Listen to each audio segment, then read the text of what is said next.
Olá pessoal, estamos de volta com a aula da disciplina de Língua Portuguesa 2, que é o nosso estudo da leitura, interpretação e produção textual, certo? Nós iniciamos o conteúdo de fragmentos de romance, mostramos um pouco do conceito, né? O que é um romance, mostramos também as características e pegamos um recorte pequeno da obra Pequeno Príncipe, certo? Então, hoje nós vamos dar continuidade trazendo mais um fragmento de romance para nós observarmos na prática como que surgem essas características, essa estrutura e essas histórias, ok? Então, vamos lá. Reforçando o gênero fragmento de romance, as habilidades, né? D3.4. Reconhecer o sentido de expressão em letras de música, tirinhas, poemas e fragmentos de romances. D4.4. Inferir informações em fragmentos de romance. O gênero, fragmento de romance, é a atividade complementar que iremos trabalhar, ok? Vamos lá à estrutura dos romances, né? Como que eles surgem. A narrativa, né? Um texto narrativo, com todas aquelas características que nós já trabalhamos, tempo, espaço, enredo, né? Se vocês voltarem às aulas anteriores, procurarem aí, vocês vão achar a estrutura do texto narrativo, né? Podem procurar na aula sobre contos, ok? Então, a narrativa longa, densa e problemática, né? Uma longa, detalhada, com um problema a ser solucionado, né? E várias abordagens. Personagens fictícios, como eu falei na aula anterior para vocês, são personagens que não são reais, porém, eles trazem características de personagens reais, né? Problemas sociais, econômicos, questões psicológicas. Então, todos esses problemas que nós convivemos durante nossa vida aparecem na estrutura do romance. É uma descrição detalhada dos personagens, ok? Então, características físicas, características psicológicas, a personalidade, tudo é bem detalhado. O narrador, ele pode ser personagem, pode participar da história, né? Observador e onisciente. Também todos esses tipos de narrador podem surgir na estrutura do romance. Mobilidade na trama, né? Como que se movimenta a história. Há diversos espaços e lugares, né? Como a trama é bem densa, bem longa e detalhada, há essa liberdade de ocupar vários espaços. Possibilidade de uma história secundária, né? Temos a história central, como ela pode ser bem detalhada, surgem histórias relacionadas a essa história principal. É uma narrativa cronológica e psicológica, certo? Há um início, meio e fim, e pode também recorrer a fatos passados ou também sugerir fatos futuros.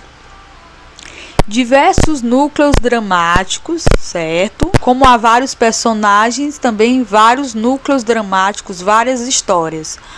Complicações sentimentais, biológicas, sociais e financeiras, né? Aí é a problemática que pode ser trabalhada no romance. Tendência conflituosa das personagens, né? Há essa tendência ao conflito, ao debate, a discussões pertinentes àquele tema. Há também a busca por respostas das injustiças e das insensibilidades do mundo interior, né, no caso psicológico, e também do mundo exterior. A abordagem interina da problemática das personagens. Nesse caso, pode ser uma abordagem momentânea, né? Há um momento ali que há um problema a ser resolvido, né? Conclui-se essa problemática, essa solução e dá início a outra, ok? Aqui eu trouxe para vocês alguns escritores e obras mais conhecidos do gênero romance, né? Os mais clássicos. Temos o Miguel de Cervantes, que é um escritor espanhol, com a sua obra Dom Quixote de la Mancha, que conta a história de um cavaleiro e seu cavalo, certo? Uma história fantástica, como é a característica do romance, ok? No Brasil, nós temos João Guimarães Rosa, com Grandes Sertões Veredas e várias obras clássicas também. Tudo isso fica de sugestão para vocês lerem, né? Para não ficar muito pesado, se vocês não conseguirem ler muitas páginas durante o dia, selecionem, né? Fixem uma meta diária da quantidade de páginas, que aí vocês vão compreender com calma as obras e também vão conseguir ler ela de forma completa. Temos o inglês William Shakespeare, com Romeu e Julieta, que é um clássico dos clássicos, né, bem conhecida. Clarice Lispector, brasileira, A Paixão segundo GH. Machado de Assis, com Dom Casmurro, que também é brasileiro. José de Alencar, brasileiro também, com Iracema. Graciliano Ramos, também brasileiro, com Vidas Secas. Bernardo Guimarães, A Escravizaura, entre outros. Aqui são obras bastante conhecidas, né, da ficção. E aí, muitas vezes nós só conhecemos de ouvir falar, e é importante essa leitura integral, né, para nós entendermos, associarmos as características do romance, certo? E poder falar com mais propriedade sobre esse tema, certo? Então vamos lá.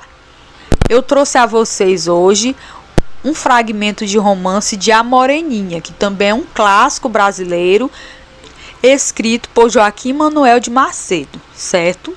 Aqui diz o seguinte: agora outras duas palavras sobre a casa. Imagine-se uma elegante sala de 50 palmos em quadro.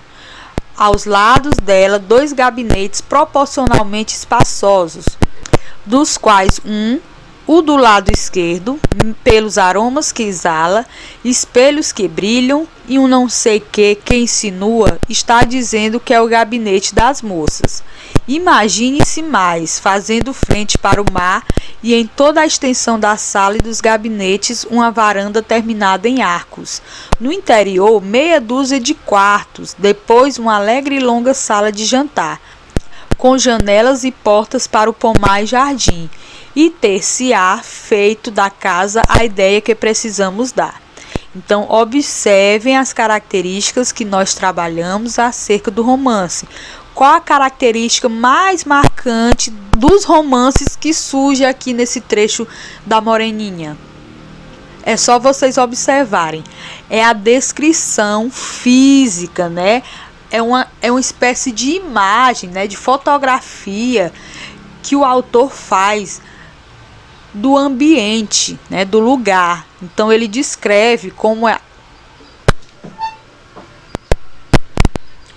Ele descreve quase que de uma maneira fotográfica, que é para o espectador, o leitor, ele imaginar, né, na sua mente como é de fato aquele espaço, ok? E aí ele também traz algumas características humanas ao espaço, para humanizar, para deixar mais próximo das pessoas.